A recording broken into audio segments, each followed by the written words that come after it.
So Ozark Mission Project, it's a week-long mission camp that kids from all over the state, from different churches from all over the state come, and even some outside of state come into a camp, whether it be a church camp or an actual camp, and they go out in the community that they're serving in, and they either build wheelchair ramps for what we call neighbors, or they paint a house, or they do service projects, whether it include yard work or repairing handrails or anything of that nature.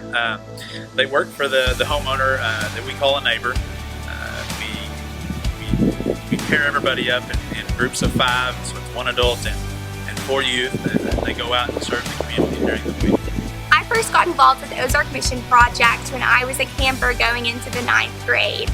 I've gone to camp every summer since then, and I've just always loved being a part of this life-changing ministry. And so after my first year of college, I applied to be a college staffer. In this position, you have a group of youth and a few adults that are your team, and you're with them all summer, and you help organize their projects and get them what they need and support them as they are serving others. And so I applied for that position. We just did a quick round of interviews, and I was so blessed to be hired and be a part of this. And so every summer I'll go to 3 different camps, and I'll get to work with different staff members and different youth and adult volunteers, and we all just come together to serve the community that we're working in and really make a difference. So a typical OMP day starts at about 6:30 when we wake up all the campers, and then we get them ready for breakfast, which is at 7. At 7 we eat breakfast, we have a fun time there singing songs, and then we actually eat a great meal, and then at 7:45 we go to what we call morning watch. And it's a devotional that you do on your own, by yourself, just some time with you and God. At 8 o'clock we go to major groups. That's where we get as your family group along with the other 3 or 4 other family groups, and you meet with your major group leader, and you get your day's assignments, whether it be a wheelchair ramp or a painting project. After that, then you go outside and you load your tools at the tool trailer.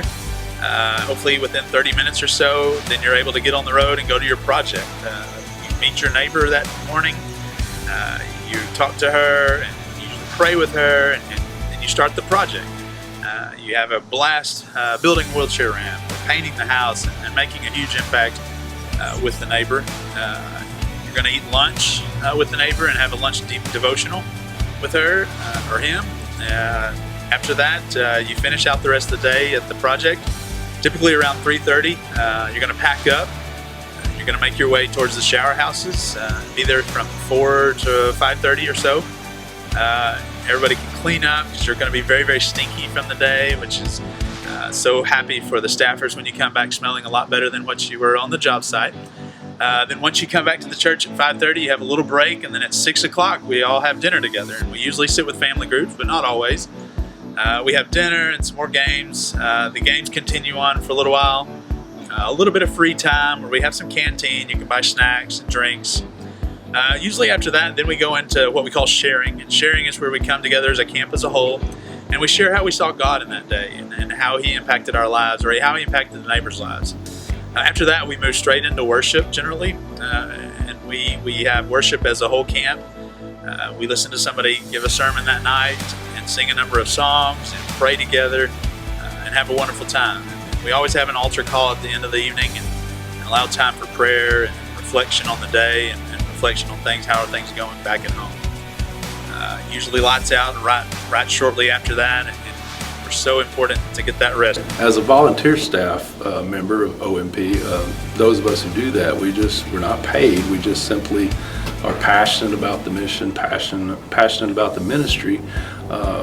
And so people from all across this state take time off from their jobs, they take time away from their family, and they just volunteer to serve in roles from kitchen to construction coordinators to tool coordinators, and just go out and find projects, work with different agencies around the state to find the needs of our neighbors.